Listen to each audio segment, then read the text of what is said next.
Breaking news KCR విమర్శలకు కాంగ్రెస్ నుంచి strong reaction వస్తుంది. ఎన్నికలకు ముందు కేసీఆర్ చాలా మాట్లాడారని ఇప్పుడు కూడా అలాగే డైలాగులు చెప్తున్నారన్నారు. ప్రతిపక్ష నేత హోదా ఇస్తే ఇప్పటివరకు కేసీఆర్ బయటకు రాలేదు అన్నారు. ప్రభుత్వం కారు ఇల్లు అన్నీ ఇచ్చినా కేసీఆర్ ఇన్నాళ్ళు ఏం చేశారో సమాధానం చెప్పాలన్నారు. కేసీఆర్ గారికి ఇటువంటి మాట్లాడటం చాలా అలవాటు. ఎన్నికల ముందు మేము ఈసారి 100 సీట్లు దాటి గెలిచి ప్రభుత్వాన్ని ఏర్పాటు చేస్తాం, కాంగ్రెస్ పార్టీని కలపడకుండా చేస్తామని ఆయన భాషలో చాలా మీటింగ్లో చెప్పాడు. ఏమైంది చివరికి?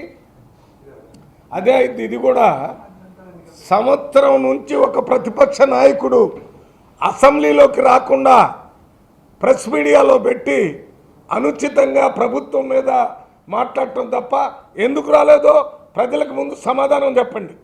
నువ్వు ప్రతిపక్ష నాయకుడివి, నీకు ప్రభుత్వం క్యాబినెట్ ర్యాంక్ ఇచ్చింది, మీకు అన్ని ప్రభుత్వం క్యాబినెట్కి ఇవ్వాల్సిన అన్ని సౌకర్యాలు కల్పించింది, మీకు ప్రొటెక్షన్తో పాటు మీకు కారు, మీకు ఇల్లు, మీరు తిరగడానికి కావాల్సిన అన్ని ఏర్పాట్లు, సెక్యూరిటీ ఏర్పాటు చేసింది.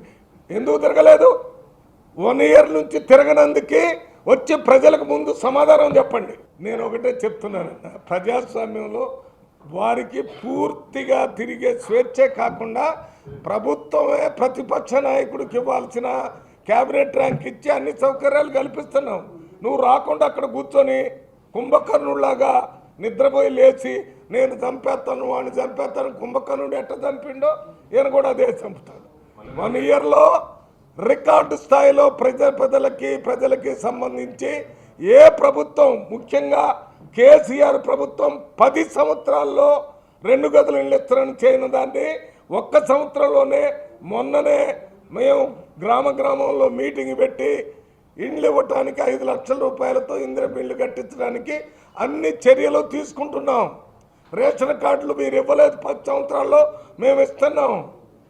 మీరు ఇవ్వలేదు 200 కరెంటు యూనిట్స్, కరెంటు ఫ్రీగా ఇవ్వలేదు, మేము ఇస్తున్నాం. మహిళలకు మేము బస్సుల్లో ఫ్రీగా మేము ఇస్తున్నాం, మీరు ఇవ్వలేదు. ఏం చెప్తారు రైతులకు? మీరు 2 లక్షల రూపాయలు, మీరు 1 లక్ష రూపాయలు మాఫీ చేయడానికే చాలా కాలం తీసుకున్నారు. మేము 2 లక్షల రూపాయలు మాఫీ చేయడానికి 1 సంవత్సరం లోపలనే ఒకేసారి 2,22,000 కోట్ల రూపాయలు ఇచ్చాం. 21 లక్షల మంది రైతులకు ఇచ్చాం. ఏం చెప్తావు కేసీఆర్? నువ్వు ఏం మాట్లాడుతున్నావు? నవ్విపోతారు.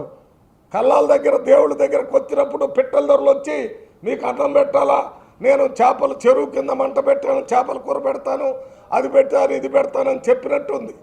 ఏం చేస్తారో చెప్పండి. బీఆర్ఎస్ పార్టీ ప్రజల సమస్యల మీద పోరాటం చేయటం లేదు, వాళ్ళ పార్టీ అస్తిత్వం కోసం. ఇప్పుడు కేటీఆర్, హరీష్ రావు ఫెయిల్ అయ్యారు, ఇప్పుడు కేసీఆర్ గారు కూడా స్టేట్మెంట్ ఇవ్వాలని ఇచ్చాడు తప్ప దానివల్ల ఒరిగేదేమీ లేదు. ఇది వాళ్ళ పార్టీ అస్తిత్వం కోసం, వాళ్ళ నాయకులు పార్టీ వదిలిపెట్టి పోకుండా ఉండటం కోసం ఇచ్చే స్టేట్మెంట్ తప్ప దీని మీద ఏ రకమైనటువంటి వాస్తవం లేదు. ఎందుకనంటే రైతులకు మేము చేసినట్టు మీరేం చేయలేదు. అదే రకంగా మేము ఇవాళ పేద ప్రజలకి 12,000 రూపాయల సంవత్సరాలకు ఇస్తున్నాం, మీ ప్రభుత్వంలో ఇవ్వలేదు.